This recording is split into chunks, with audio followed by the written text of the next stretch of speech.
Ahemfo nwoma edi kan ti aduonu mienu. Na watena hɔ mfie miɛnsa ɔko bi ni Syria ne Israel ntem. Na fie toso miɛnsa mu no Yuda hene Jehoshaphat sane ba Israel hene nkyɛn. Na Israel hene ka kyerɛ ne nkoa sɛ, Bunim sɛ Ramoth-Gilead wɔ yɛn. Na yɛn de yɛte hɔ kom na yɛnyi mfiri Syria hene nsam. Na ɔka kyerɛ Jehoshaphat sɛ, Wo ne me bɛkɔ Ramoth-Gilead saa na. Na Jehoshaphat ka kyerɛ Israel hene no sɛ, Mete sɛ wo, me man te sɛ wo man, ma pɔnkɔ te sɛ wa pɔnkɔ. Na Jehoshaphat ka kyerɛ Israel hene sɛ, Bisa Awurade asɛm nɛ.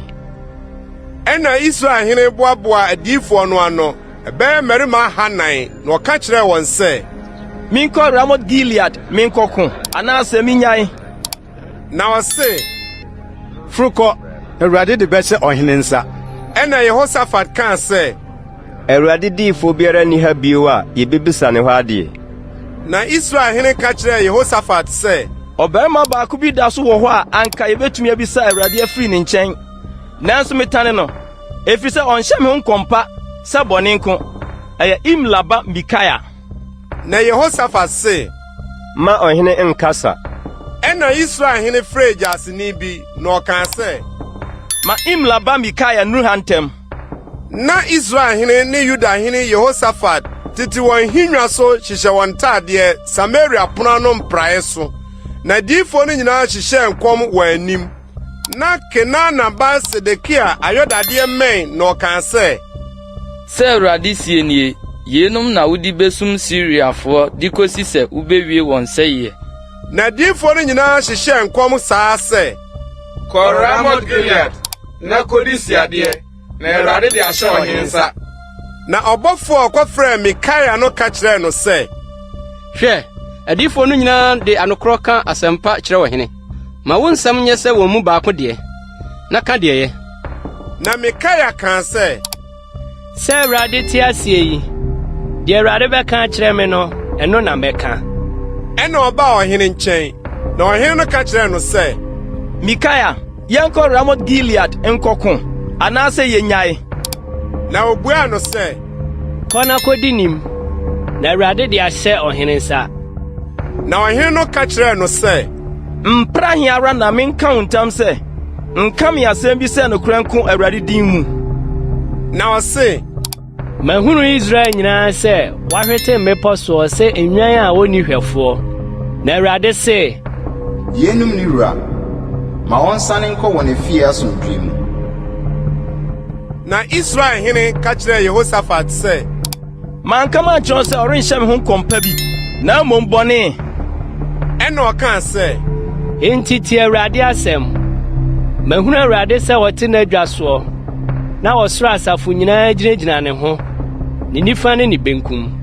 Na Awurade kaa sɛ, Hwan na ɔbɛdaadaa Ahab na waforo akɔtɔ Ramoth-Gilead? Na oyi kaa sɛ, na oyi kaa sɛ. Na honhom bi firi begyina Awurade anim kaa sɛ, Me na mɛdaadaa no. Na Awurade ka kyerɛɛ no sɛ, Wode deɛn?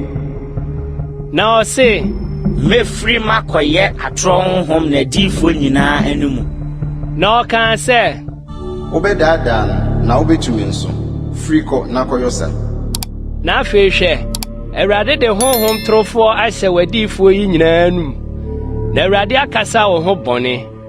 Ɛna Kenana ba Sedekia twipini bɛbɔɔ Micaiah sotorɔ kaa sɛ, Ɛhe na Awurade honhom nam firi me nkyɛn kɔka kyerɛ wuo yi? Na Micaiah se, Hwɛ, da a wobɛfiri pie mu akɔhu nta no na wobɛhunu. Ɛna Israel hene kaa sɛ, Fa Micaiah san kɔ kuro no so hwɛfoɔ Amon ne ɔhene ba Yoas nkyɛn. Na kɔka sɛ ɔhene sie nie. Momfa oyi ntu n'aduadan mu, na momma no ahohiahia aduane ni, ne ahohiahia nsuo nom, kosi sɛ mɛba no dwoodwoo. Na Micaiah kaa sɛ, Sɛ wosane ba dwoodwoo a, ɛneɛ na ɛnyɛ Awurade na ɔnam me so kasaeɛ. Na ɔse, Mo aman nyinaa montie. Na Israel hene ne Yuda hene Jehoshaphat foro kɔɔ Ramoth-Gilead. Na Israel hene ka kyerɛ Jehoshaphat sɛ, Mɛsa kyerɛ me wo no makɔ ɛdɔm no mu, na wode ɛhyɛ wo ntadeɛ. na Israel hen no sachira ne ho na ọkọ edom no mu nso na Syria hen no ahyere ntiase nam a ọwọ no so asafo hen aduasa mienu no sɛ Monne akuma ana okese nko ji Israel hen no nko na ntiase nam so asafo hen no hunu Jehoshaphat no wɔkan sɛ ampa Israel hen no nie na wɔmane ne no kɔkoe na Jehoshaphat tiam na ntiase nam so asafo hen no hunu sɛ enya Israel hen ne no wɔsane firi n'akyi na ɔbarima bi twe ne tadua mu anibia naso so na ɔde san Israel hen no mɔtoa mu ne nkataboɔ no ntɛm na ɔka kyerɛ ne tiase nam kafoɔ no sɛ dane wo nsa fa me firi ɛdɔm yi mu na mepra na ɔko no mu yɛ den da no na wokura ɔhen no mu ma no gyina tiase nam no mu Syriafoɔ no anim ara na wowu anwummerɛ na prekuro no mu mogya sene gu tiase nam no mu na ɔpae fa nsaban no mu owiatɔ brɛ sɛ nnipa nyinaa nkɔ wɔn kurom ne wɔn asase so. Na ɔhen no wui na ɔde ne ba Samaria na osie ɔhen no Samaria na ɔkɔhohoro tiase nam no mu Samaria tareɛ mu na krama bɛtafere ne mogya na manwamanfo nso dwaree hɔ sɛ Awurade asɛm a ɔkae no teɛ no na Ahab ho nsɛm kaeɛ ne deɛ ɔyɛɔyɛ nyinaa ne asonse dan a osiiɛ ne nkura a ɔkyekyeree nyinaa wantwerɛ no Israel ahemfo brɛsosɛm nwoma no mu na Ahab ne n'agyanom kɔdae na ne ba Ahasia bedi n'adeɛ na Israel hene Ahab afe ɛtɔ so nan mu na Asad ba Jehoshaphat bedi Yuda so hene Jehoshaphat bedi hene no na wadi mfirinhyia 35 na wadi hene mfirinhyia 25 Yerusalem na ne nadin de Asuba ɔyɛ Sirhiba na wɔfa n'agya Asa kwan nyinaa so wamane amfiri ho na ɔyɛ deɛ tene Awurade ani so gye soronsorommea no na wanyie ɔman no kɔ so bɔ afɔdeɛ na ɔhye aduhwam soronsorommea hɔ na asomdwoe da Jehoshaphat ne Israel hene ntam na Jehoshaphat ho nsɛm kaeɛ ne manini a ɔyɛɔyɛ